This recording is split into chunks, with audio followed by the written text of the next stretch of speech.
Wak'a Mecha شوي area Crossroads.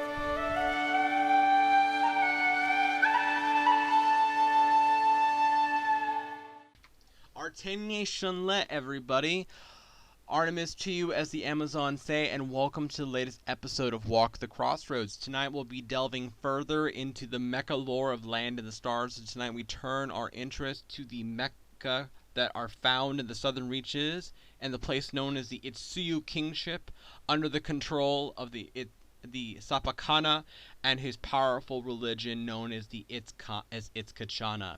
For those of you who are interested, Itzkachana is a religion based on the mythology of Peruvian shamanism, this ancient history of the Inca with influences of the Maya and also with the Aztecs. If you are curious, a lot of the terminology such as Katun comes from Mayan mythology, and if you are interested in studying the Katuns, I highly suggest you look them up.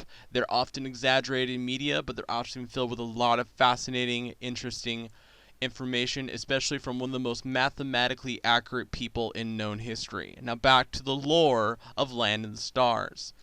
The Wak'a were originally created, supposedly, by the man known as Itzcana, the Latin prophet. They were said to have been brought by Itzcana after the destruction of the ancient home world of the Itsuyo people, and that is Michelin.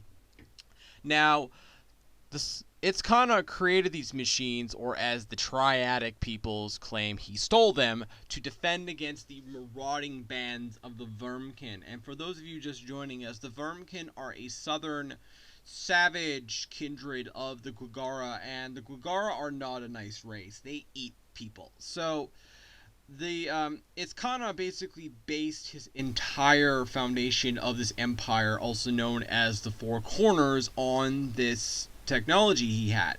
Through it, he was able to raise the Knights of Balaam, the people who pilot these machines, to eventually fight back the Vermkin, and then later begin his war of conquest to bring about the holy unification of the entirety of the Avalon cluster. Now, the thing to note here is that Wak'a are dual configured, which means they have a genic or errant pilot and then a soul given. In this case, they're known as chosen. Now, all of the pilots for this come from the order known as the Knights of Balaam. The Knights of Balaam are sort of they're the front for what happens, okay? They are the ones who go out and often fight against the unbelievers in the eyes of the Ikfatan, the followers of Itzkachana. Now, the thing to note here is that Wak'a come in many different physical designs and are often said to be created by various different rites. Their height and their general bulk often changes from pilot to pilot.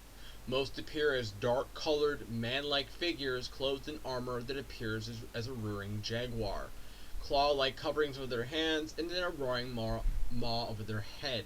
The shoulders or neck are said to be draped in a strange, synthetic, feather-like cape that swishes with every movement.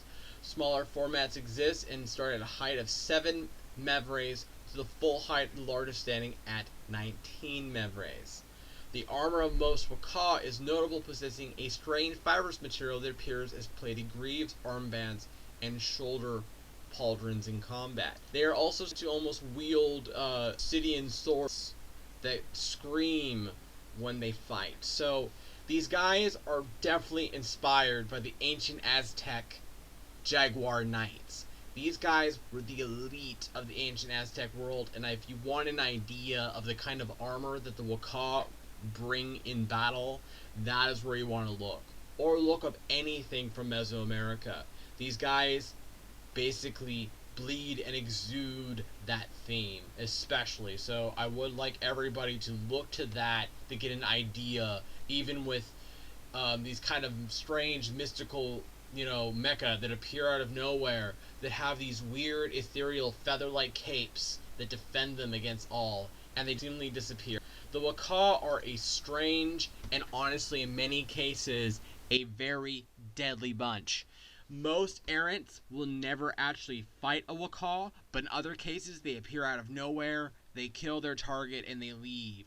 The whole purpose of the Wak'a is to defend the Itsuyo Kingship, and then also to bring about the actual evident the action known as unification, which the Itzkachana believe will cause these figures known as the Hellions to be unleashed from an underworld, the lowest of the various Pacha, which will then allow the Aku to fight them off finally and end the existence of these hell-like demons. So, that was tonight's lore entry, and I hope you enjoyed it. I'm sorry if it's a bit short. We're mostly focusing on editing the book right now, but I hope you guys got your fill for the night. Have a good day, and as the Amazons say, Vehen Shush, spirits to you.